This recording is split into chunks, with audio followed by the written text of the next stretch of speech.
and welcome to Deep In Pact, a proud member of the Doof Network where we dive deep into Wildbow's most besieged work 5 years on. Coming up next is Elliot Diebold. And that was Ruben Morehouse. And we are back to talk about Duress 12.3. And it starts with this line by Alexis. "Keep your eyes closed," Alexis told the Thorburns, uselessly. What a great line that is. It so effectively conveys exactly what the problem is going to be in this chapter. These Thorburns are in here. They're never going to keep their eyes closed. There's monsters all around. They're being indoctrinated. It's happening. They're finding out. They're waking up. And it really sets up how screwed this whole chapter is. I wonder, are the spirits just going to put all of this on Blake? Are Surely the Revenant, they would. the Faceless Woman, going to get a bit like, oh, I'm more worried, Tiff, Ty, and Alexis are around.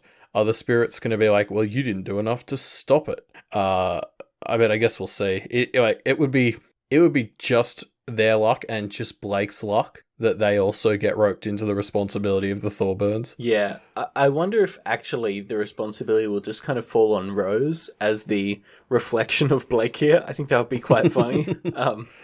We'll see, though, I suppose. Welcome back. Your house is flooded, maybe burnt down, and also here's a bunch of family members you're now responsible for. Never leave the house again. Yeah, I mean, she is responsible for them, right? Like, she's responsible for them in the non-practitioner sense of the word now. Like, I find it hard that she won't have to take on some responsibility with them.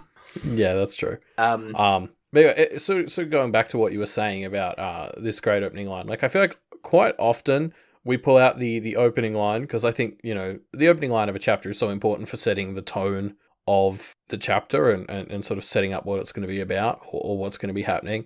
And I mean, this one is a particular standout.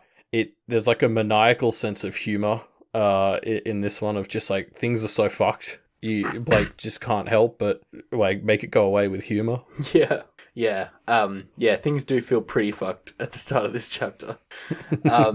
So Blake and the Cabal and the Thorburns, who collectively I will unironically refer to as the Goodies, they are kind of struggling to close the door to the library as this clockwork man from last chapter is holding it open with his metal hands. Yeah. I mean, we also quickly get confirmation that Eva is out of the fight now, in case there was any doubt about that at the end of the last chapter. Homunculi comes in and she says, "No, go get him." It's pretty great. It's pretty hilarious. Yeah. And the thing I like about this chapter is, so this is the setup to the thing that has to be dealt with this chapter, right? There's a big, strong metal man and he's holding the door open and you need to stop him from doing that without getting too close for too long because otherwise all the other things will get you. It's a very simple setup and it feels like this fight has had kind of a few different pieces to it. And this feels like a very nice kind of emergent puzzle that has to be solved as a part of this greater fight arc. I think it's just a really nice way of having individual, challenges to solve each chapter that are all part of this overarching fight that's taking place. Yeah, exactly. So far, this whole arc, and even bits of the last one, have just been this one sort of battle for the house. But everyone has sort of felt very unique and fresh. Yeah. And there's been like a consistent trend towards things being also more confined and like I guess just more fucked. Yeah. Like it feels like every chapter since Blake originally came back to the house to free his cousins, I feel like at the end of the chapter I've been like, well, now they're even more screwed and there's even less places for them to go. Yep. Where do you go when you run out of places is the question that is posed by the end of this chapter, I think. This clock boy is holding open the door, and under his arms come this kind of skeletal praying mantis figure, as well as a few shitty homunculi. And this praying mantis slashes Callan, gets him in the throat, and kills him. Just happens. Yeah. I mean, this is the thing. Like, this thing impales Blake at the end of last chapter. Yeah. And he sort of felt the poison go through him. And I guess luckily there's not much Blake Thorburn left, so there wasn't much for it to spread to. because it doesn't really slow Blake down. But like just as much as this death is shocking and like all about Callan, the fact that Blake just got stabbed by this thing and it barely slowed him down is just another one of those checks on the list of like Blake is concerningly not human right now. Yeah. Yeah, this thing is kind of explicitly a weapon that is used to murder humans. And it failed against Blake, which kind of implies, okay, therefore he's not human, right? Well, I mean, it hit him, like, it hits you with this embodiment of death. And it hit Blake with death, and Blake just kind of shrugged it off. Yeah. So that's not a good sign for his humanity. I mean, it's a good sign for his survival, maybe. It depends on what you define survival as, probably. Yeah. Yeah. It's pretty shocking, this death, though, right? Like, Callan getting killed by this thing. It feels very sudden and brutal, even for Wildbow. Yeah, and I mean, I didn't question it as it happened because it's like Wildbow, and I was sort of like, oh shit, Callan's just died. Like the stakes have just been raised a bit. But it's the way it's like right at the start of the chapter that you just sort of like, oh shit, this chapter isn't fucking around. Like Callan gets off, and he gets hit in the throat as well, which is a bit of a callback to 12.2 when Blake got slashed by the things in the throat. Again, just another beat of how Blake is not feeling very human or mortal right now. Yeah. He's definitely. I mean, yeah, it is because Callan's death is so much echoed by like all the things that happened to Callan happened to Blake last chapter, and he's kind of fine. Like, yeah, exactly. Yeah. So Callan needs to get some spirits in him, and that will have prevented this, I suppose. No. Well, I'm still undecided if that's a trade worth making. Yeah, true. So yeah, Callan is dying, and with his kind of dying energy, he charges the Clockwork Man and basically achieves nothing, except a noble sacrifice. I mean, I don't want to, I feel bad saying it, but it doesn't make any headway, unfortunately. And Catherine. I mean, starts... his arm being there a bit later kind of helps a little bit. Yes, that's true. He does become an obstruction, which is good. Catherine loses the plot completely at this point. Yeah. So, yeah, I guess just quickly jumping back on Callan. I feel like it makes his death hurt a little bit less that he goes out like a badass. Even if it's not effective, it's so brave. And it's sort of the first instance of something this chapter really starts to hit us with, which is even Blake starting to realize that these Thorburns, they may be shitheads, but they're not useless. Yeah. I mean, we've been saying it for a while now, but it's even peeking through Blake's, blinders that he's got up. Well, I mean, even saying they may be shitheads, like this chapter does its best to tell us that the Thorburns aren't shitheads, right? Yeah. Callan, Peter, Ellie, they all have some real not shithead moments, which is interesting. I think we're starting to see the humanity behind the Thorburns a bit. Yeah, I think we've been seeing it for a while, but even Blake is starting to see that they're a bit more three-dimensional than he gave them credit for. Yeah. So then, I want to talk about Catherine, because she kind of loses the plot a bit, right? She kind of struggles with the fact that she has to be in danger now, that she is in danger, and she has to kind of do something. And it's interesting because we are seeing this through Blake's perspective, which I feel is, obviously definitely negative on these Thorburns. But even saying that, I think he's probably got an accurate read on what's going through her brain here. It doesn't feel inaccurate. I think in general, his reads could be summarized as being harsh but fair of most of the Thorburns, based on what we've seen. Yeah. I think now, based on how they all act in this chapter, I think we're legally allowed to say that Catherine is the worst Thorburn. Aside from Uncle Paul. Well, of the ones that are here. Yeah, sure. Roxanne also doesn't do anything, but she's 12, so you can't be too hard on her. Yeah, I am kind of interested to see where Roxanne's at, because we set her up in Arc 11 as just this absolute badass, and then in Arc 12 she's just sort of fallen into the background. So I wonder where she's at. I'll be interested to see how she's coping as things calm down a bit or as things move forward. Cause what makes you think things are going to calm down, Elliot? Yeah, that was a stupid idea. Never mind. Yes. So no, I agree with you. I'm interested to see how Roxanne deals with this now that, because okay, so when things with the witch hunters were getting, coming to a head, Roxanne's response was like, "Oh, they're spies. I want to be like them, and then I'm going to kill them." Right, which was funny and terrifying. And now Roxanne kind of sees what's actually going on. And similar to how Peter kind of freaks out about how it seemed cool at first, but he should have realized it was way worse than it appeared. I'm interested to see how Roxanne will respond to that, having that same realization. Yeah. Yeah, no, I agree. Like, I think it's going to be really interesting to see where she's at now that she's learnt a bit more and seen a lot more. Well, yeah, seeing Callan's death is probably the best way to say to them, hey, yeah, magic's real, but this isn't, you're not going to Hogwarts, basically. Yeah, pretty much. So Catherine kind of struggles with trying to figure out what she should do, and eventually she realizes that if she doesn't do anything, she's probably going to die, and so she starts to pitch in and do her bit. And she smushes a few homunculi with a chair. So good effort, Catherine. I mean, the real shit here is Blake's like internal roast of Catherine, basically. It's interesting. In general, I'd say he's almost come down on the older Thorburns a bit harsher than the others when he dumps on them. Like, he tends to have the young ones and he's like, oh, they're shitheads, but it's the family's fault. Whereas the older ones, he kind of tends to say they set the shit example. Yeah. And I mean, it's interesting because as you touched on, Catherine is the one who we still haven't really seen do anything yet, except complain about how she's a single mum. Yeah.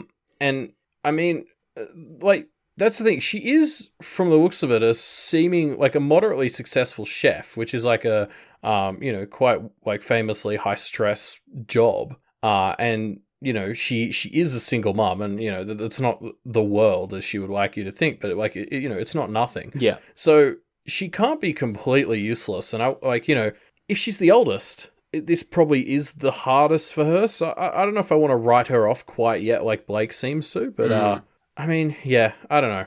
I guess we'll keep an eye on it. But she can't be that useless. No, yeah, I think there's depths to her that we haven't hit yet because we have only seen her. Like, I feel like what this chapter is really doing for us is showing us the side of the Thorburns that isn't just them fighting with each other and being shit all the time, right? Yeah. And we haven't seen that side of Catherine yet. We've only seen her in the context of, let's just fucking undercut all the Thorburns. Yeah, exactly. Blake also tells her to trust her instincts, which I think is interesting considering what Alexis was saying to him like 6-ish chapters ago about him not trusting his instincts. I don't know. I don't really have anything concrete to tie these two ideas together. I just sort of noticed it. It just stood out to me. Yeah, fair enough. Maybe there is a payoff coming for those two linking ideas. Yeah, maybe. So I have a question, which is, why are these homunculi here?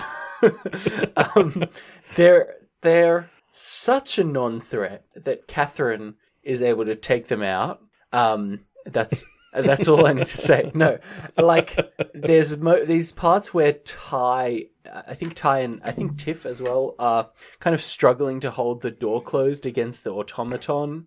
And while they're doing this, they're just able to kind of idly kick at a homunculi that bites at them and deal with it with that. Like, they're such a non-threat.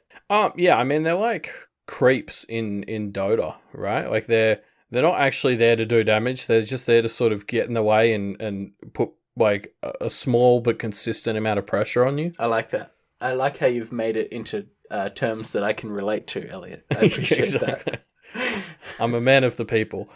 No, yeah, that makes sense. And they do have this moment coming up where, which maybe this is the fastest turnaround I've ever done on something, but where the homunculi vanish and they're just gone, and Blake's like, oh shit, well, we'll have to deal with that later, which I think is a very fun beat and one that I'm excited to hopefully see pay off. Oh, that's a Chekhov's gun that is almost certainly going to go off in the next chapter or two, I think, yeah. Maybe next chapter as they're discussing Operation Even More Fucked, the homunculi make an appearance. But Yeah, I mean, I think, yeah, they're really just here to put pressure on you so that you can't take a break between dealing with all of the actual things you're fighting, like, this Bane and, the Clockwork Man and stuff. Yep. Yeah. Yeah. So they continue to try and deal with the clock boy. And eventually the goodies are able to basically just smash chairs into him enough that the cogs in his legs start to, get all blocked up with wood, and his legs buckle, and they're able to get the door closed. And it clicks shut, which means they're safe forever, hopefully. And now the only thing left inside is this Bane, this praying mantis skeleton. Yeah.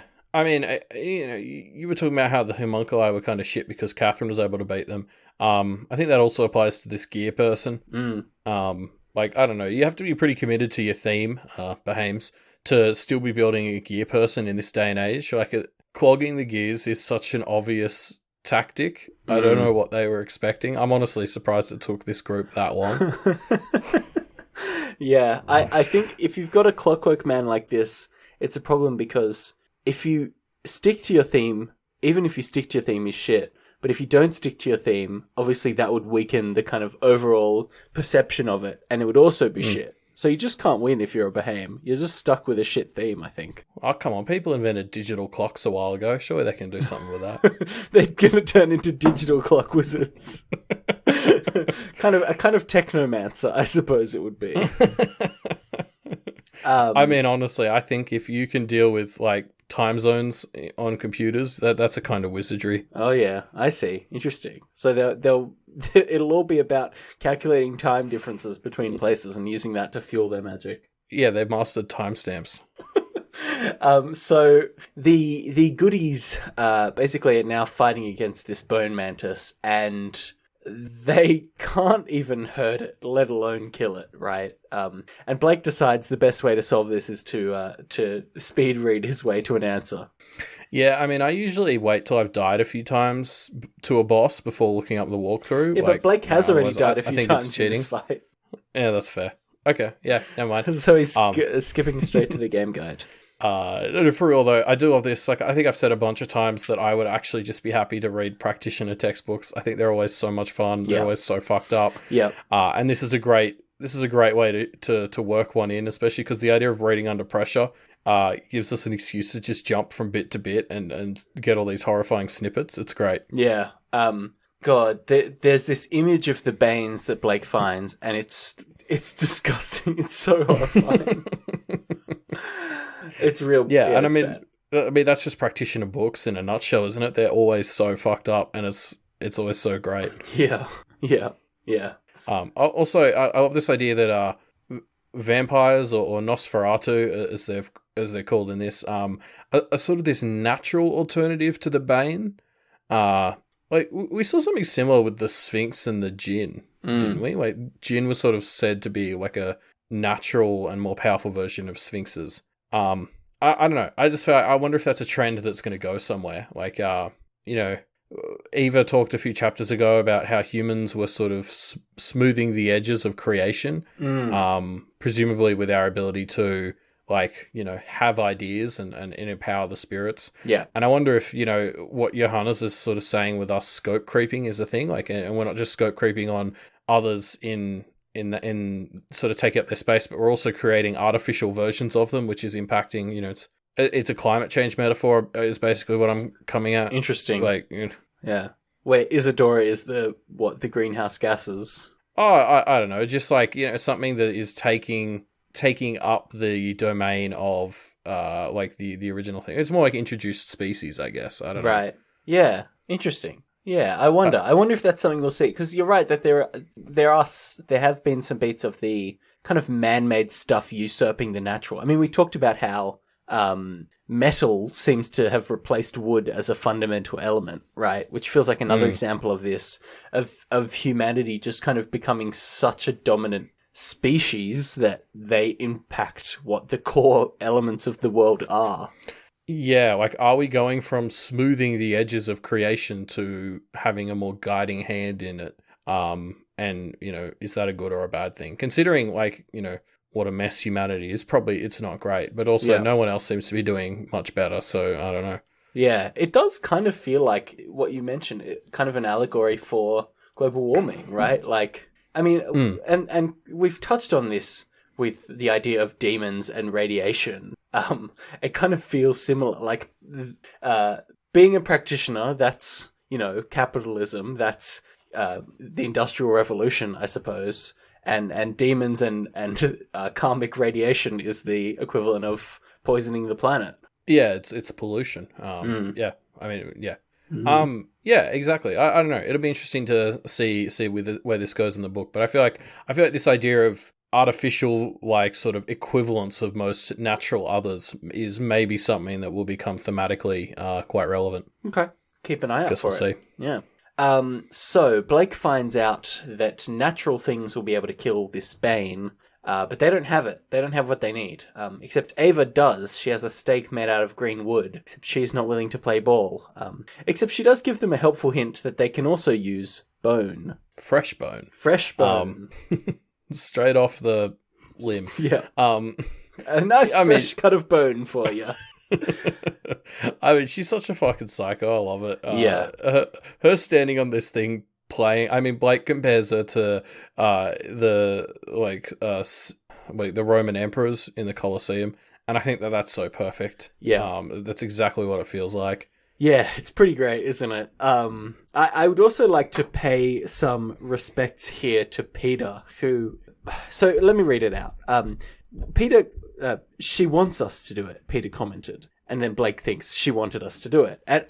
So figuring out the bone thing is basically all Peter's ability to read Ava that kind of prompts Blake into making the connection. Blake has the more esoteric knowledge to pull out the bone thing. Yeah. Like the more learning. He's the Rose in this situation, and Peter's the one who's Peter's reading the Blake, yeah. Ava. Yeah. And actually sort of comes up with the critical piece of information. Yeah. I absolutely love that, though. Like, Peter is so... He just seems to really have taken to being a practitioner. Yeah, I mean, he's not even one yet, but he's to being in this world. Yeah, I guess. It's only a matter of time, let's be honest. Assuming he survives, I guess. But I mean, because you're right, we haven't touched on it much since it was 11.9 or 11.10 was really the Peter is killing it chapter where he flooded the house. Yeah. And this is, it's worth reminding us that yes, he is still kicking ass. Yeah. And to counteract any good feelings we might have towards him, when they figure out it's bone, immediately Peter suggests that Christoph needs to sacrifice some bones because he hasn't done much yet. As a 14-year-old boy, he's not good for much else. Which I don't even know. Like, what does he want to do? Like, just snap off an arm and chuck it at the Bane? Like, I don't know what he thinks he would do. Yeah. Look, he's great at reading people, and he was doing a great job at being a practitioner, but at the end of the day, he's being good at being a practitioner, so that's not necessarily a good thing. Also, he's still just a Thorburn. Yep, yeah. And the universe sees fit to punish Peter for this because the Bane kind of breaks free of the chain that was holding it back and immediately turns on Peter, advancing on him to kill him. Yes, because basically we reach a stalemate because somebody needs to make a sacrifice at this point. Somebody needs to, offer some bone. And that's a sacrifice Blake can't make. And nobody here is equipped to deal with a situation where Blake can't make the sacrifice because that's kind of his niche. So, yeah, they're all just standing around waiting for somebody else to sign up for once. Nobody's going to bone the Bane without Blake to do it. Yeah, and Peter... this is the moment where Peter kind of freaks out about how he thought being a practitioner would be more School of Witchcraft and Wizardry and not so much like horror and torment the whole time. Yes, well, in particular, he finds out that karma is a thing in this universe, and he's not a fan of that idea. He kind of realizes that means he's destined to always have things like this happen to him. Yeah, and I mean, we've talked about this like a couple of times when we've talked about Peter, like this idea that he is seemingly quite self-aware that he's a massive asshole. And I actually think that makes it worse because if you're self-aware enough to realize it, then you're self-aware enough to try and improve yourself. But yeah, I mean, this is another funny instance of him being self-aware enough to know that he's not going to do well in a world where there's karma. Yeah. And so he thinks he's going to die. Like it it looks pretty grim for him. He starts saying some quite relatively, for a Thorburn, heartwarming things to Ellie. Yeah, I mean, I love, this is very true to the relationship between them that's been set up. Like, we saw some similar banter in 11.8 or 11.9. You know, they've grown up in such a toxic environment. I guess this is their way of communicating their feelings for each other, and it's sad and adorable. Yeah, I want to pull out the quote where Peter says to her, "It's going to be a bad one. If you make it out of this, you can have my stuff. Fuck you, I don't want your stuff," Ellie said. Which is a very Ellie response, but it is quite touching. She's so clearly terrible at dealing with actual emotion that she just kind of flips out a bit. But yeah, you can tell she's not happy about this. A Thorburn? Terrible at dealing with emotion? I know, right? I never. Who would have thought? Yeah. Yeah. So Ellie makes a incredible play here where she saves Peter the only way she knows how, by basically being a weasel. She kind of lunges at Ava, continuously, intentionally getting herself beaten up and playing up the sob story to get close enough to Andy to inject him with something and get Ava back on side. And it's like it's so good. Like, it's so baller. I love it. Yeah, I mean, we finished this round robin of complimenting most of our new Thorburns by bringing it round to Ellie, who has been playing 4D chess on everyone this whole time. Yeah, so we kind of play back to... Well, okay, so let's talk about this. So she intentionally got herself beaten up by Ava when they were tied up, right? Right when Blake was freeing them for the first time. Was that a setup for her doing this long term? Like, already starting to put herself in the... "Oh, you don't have to worry about me. I'm so sniveling that I'm not even a threat," just so she could set up plays like this. Obviously not this specific thing, but plays like this in the future. No, I absolutely think that's what it was. That was honestly my first thought when she injected him. I was like, she's been like setting this sort of thing up the whole fucking time. She's been creating this dynamic where Eva thinks of herself as the alpha, as Blake talks about it. And I mean, that was actually, I think, my first guess when it happened in 11.9. I was like, is she just trying to create a sense of comfort for Eva? But I was thinking much more short term. Apparently, Ellie is fairly good at long term planning, which is a nice thing for a Thorburn to do for a change. I think the thing I like is we get this beat. Blake mentions that she's been to juvie, and this feels like this was her survival strategy there. It was play the underdog, get in, close to one of the big names, and then you can have an opportunity to fuck them over later if you want to, because they won't suspect you. No, I absolutely think that's what she's been doing, and that's basically what Blake thinks. And I mean, it's incredible. Like, it's so it's great. I have a lot more hope and respect for Ellie moving ahead, relatively anyway. Yeah, it's a pretty good plan. So now, of course, Ava has to save Peter. Bone or no bone, she jumps down and uses her green stake wood thing to stab the Bane and kill it. And Ellie confesses that Andy is now poisoned, and she will only tell her what she poisoned him with if Ava helps them survive the night. Yeah, so as I'm done complimenting what was a great setup to do this move, you do have to think... It's also an example of Blake Thorburn style not thinking about the long term, because now she's maybe going to have Eva on her back. And I mean, I guess the Bane is bad, but I think Eva's arguably worse to have coming after you. Yes. So it by no means feels like they're out of the woods, especially if she really did inject him with poison or whatever. Yeah. Yeah. Did you get that vibe too of like, I don't think she really knows what she's injected him with. But Ava kind of has to play along, because what else is she going to do? Yeah, exactly. And I mean, because I was sort of thinking, why would Rose Senior or Junior just have like a bottle of poison? Like, Ellie kind of gives this impression that she's injected him with something from a bottle that had a skull and crossbones on it. Yeah. Which is just like, I don't think that sort of thing would exist in this universe. So I'm a little bit more interested to see what it turns out to be, because I think it's going to be a bit more interesting than just poison. Who knows what it's going to be? It came from this library. It could be fucking anything. Yes, exactly. It could be like demon fucking juice. I don't know. Yeah, Andy's going to wake up fucking half demon or something. Yeah. There's actually a bit I want to pull out, because I think this is really the capstone of the chapter. which is where they ask Eva to trust them, and Eva says, "Trust you? You're some of the saddest, most disgusting excuses for humans I've ever met." And Blake thinks, "I wasn't sure I agreed." That's high praise. Yeah, fuck, we were sad. We were disgusting. But Callan's dying action and Ellie stepping in to save her brother, and then he sort of goes off on another tangent, but yeah, I mean, basically, as we sort of said, Blake, the good qualities of these Thorburns are starting to make their way past Blake's blind spots, basically. Yeah. Which is, a good thing. If we're breaking down Blake's blind spots, I got another one I think he should tackle. But yeah, I don't know. Like, I think this is sort of the chapter where Blake is starting to finally realize that just because these are shit people, it doesn't mean they're useless. Yeah. It's interesting. He's kind of warming up to them a bit, right? Which, I mean, it's interesting to think that he never actually grew up with them. So, I mean, I wonder what he would think if he had just met all of these Thorburns, a week ago, right? I wonder what his impression of them would be.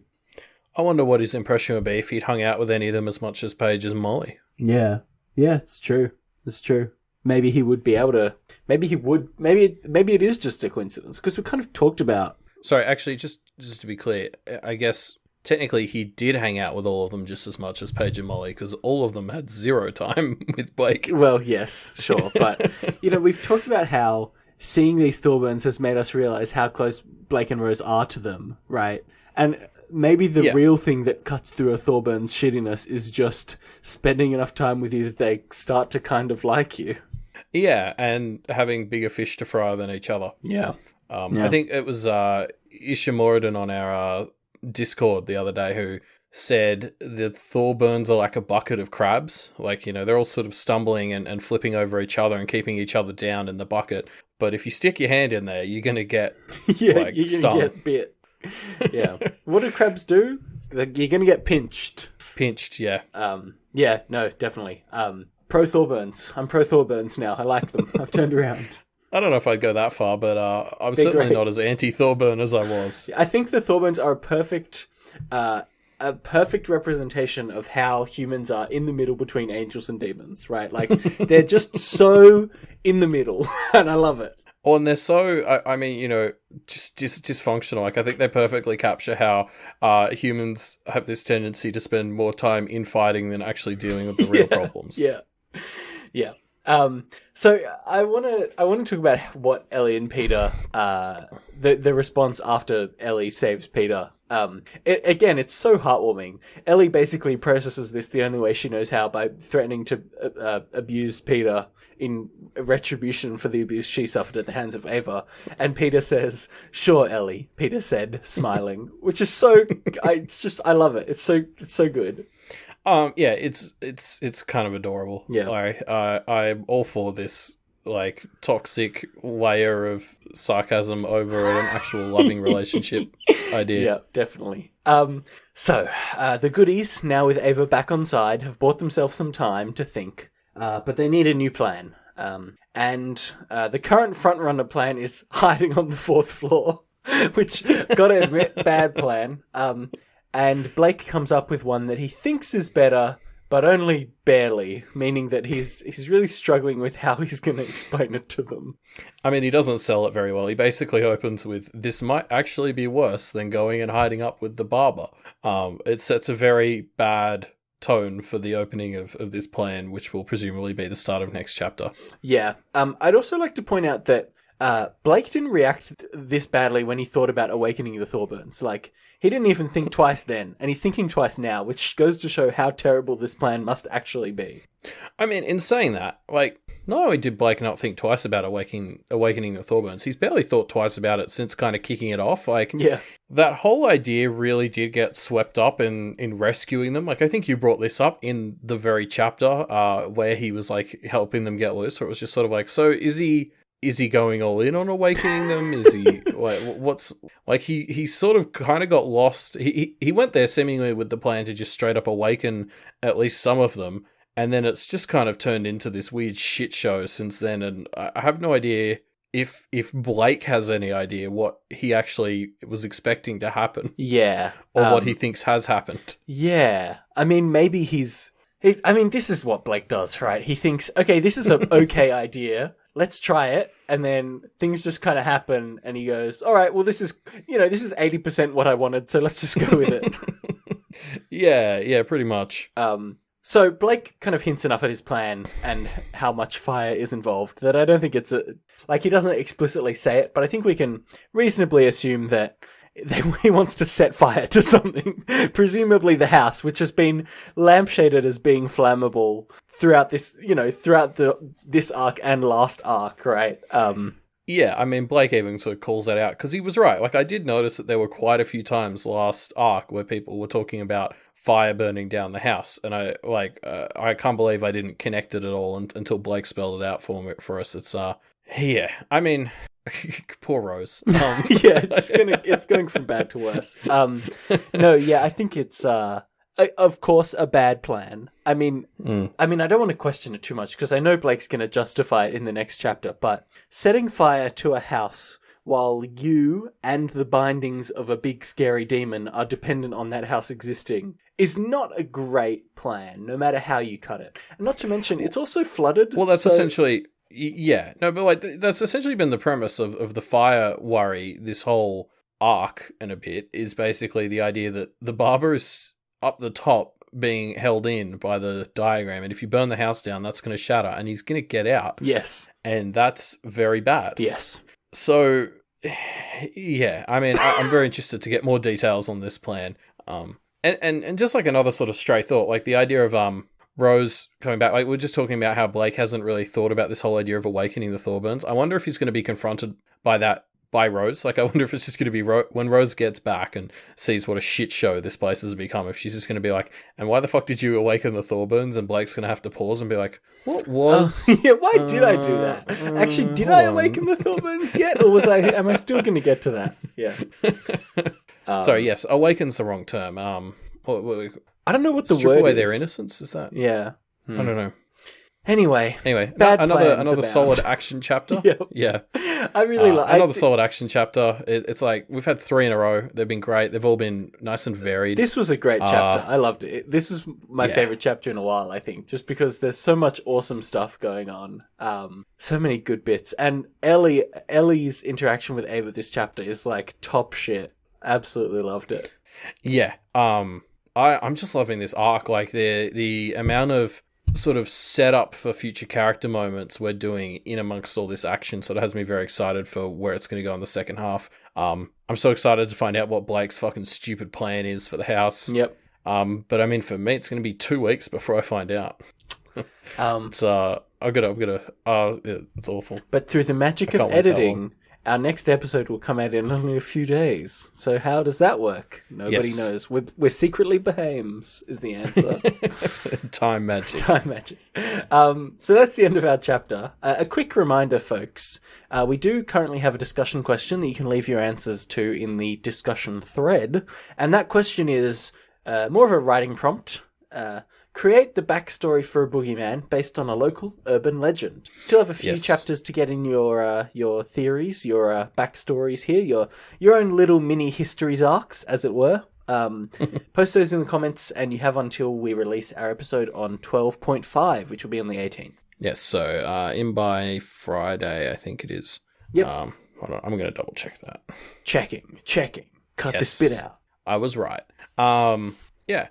And so then before we go, for our bonus bit today, we're going to be doing a comment dive because basically we want to see what everyone else was thinking 5 years ago about how everyone's doing right now. Yeah. I'm going to pull out my one first. This is a comment by Nick012000. And of course, the fact that vampires were mentioned in Pact meant that a lot of people in the comments were theory crafting about what that would exactly mean. So Blake read... I want to actually give a bit more context. Nick's comment isn't about vampires itself. Nick's comment is about the fact that if vampires exist and are, related to Banes, it means that vampires obviously don't necessarily kill people. They could turn them, and that might apply to other types of Banes as well. So the theory is, Callan might not be fully dead here. He might be coming back in a different form.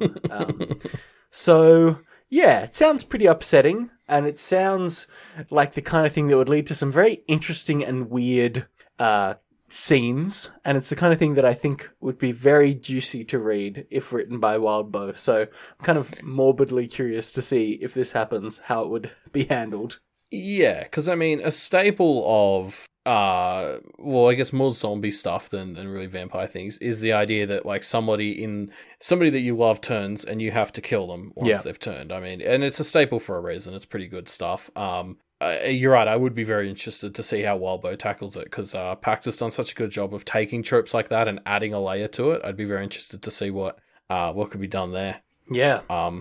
I actually just see because vampires have been mentioned once before in the story, right? Like it was very early on. No, it was fairy acting as vampires, right? Yeah, they Wildbow clearly made a dig at Twilight, where he mentioned fairy that had glamoured themselves to look like vampires. I think there was a mention that actual vampires in this universe are really shit, which I mean, it's just great because, Pact came out like 5 years ago, as we've mentioned, and the media at the time was pretty saturated with shitty vampire fiction, so I can see why Wildbow wanted to draw a line in the sand between Pact and yes, everything else that was coming out at the time. Yeah, true. Yeah, we'll see. So I put out a comment from Zim the Fox, and basically, to find this comment, I had to wade through a whole bunch of comments talking about how awful Blake's plan could possibly be. Very awful. With Barbatorum up in the tower and everything, and lots of other people speculating as we have, like, what is Rose going to think? Yeah.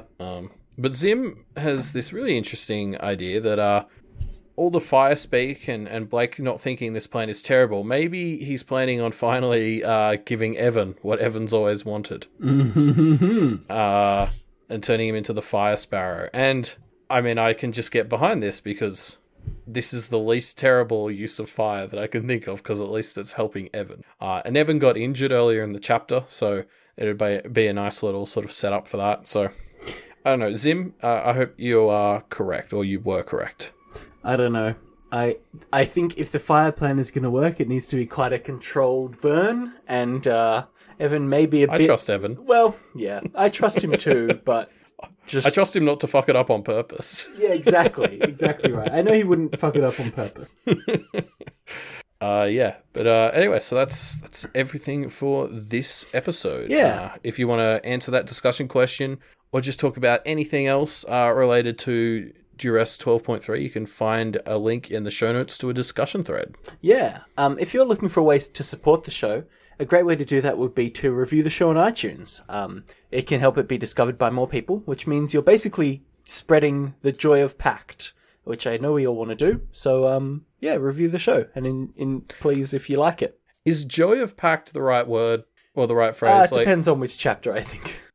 Yeah, I mean, I love Pact, but joy isn't the word I would associate with it. Elation. No,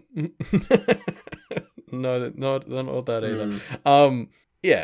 Sorry. We're also on Twitter. Good segue. My brain just collapsed for a second there. Sometimes you just can't come up with a segue, and that's okay. Yeah. Twitter @MediumD Podcast. Yep. Etc. Yeah, we might do a live read for the first time in a while. Yes. Actually, that's a good point. Right after this airs, I'll be sitting down to live read 12.4. I'll be back on a regular schedule for recordings and for live reads. Yay! Yes, our Twitter is @MediaMD Podcast, and if you want to find out more about Deep Impact and the other great shows on the Duff Media Network, you can go to duffmedia.com, the home of the network, where you can find all the great shows on the Duff Media Network, such as What You Say, which I'm going to defend until my dying day as the best show on the Duff Network. Even better than this one, so go and listen to it. Yeah, absolutely. And if you love What You Say as much as Ruben does, head on over to patreon.com/doofmedia, and that's where you can help keep What You Say on the airwaves. Yep. /internet pipelines. Yep, that's what they call them.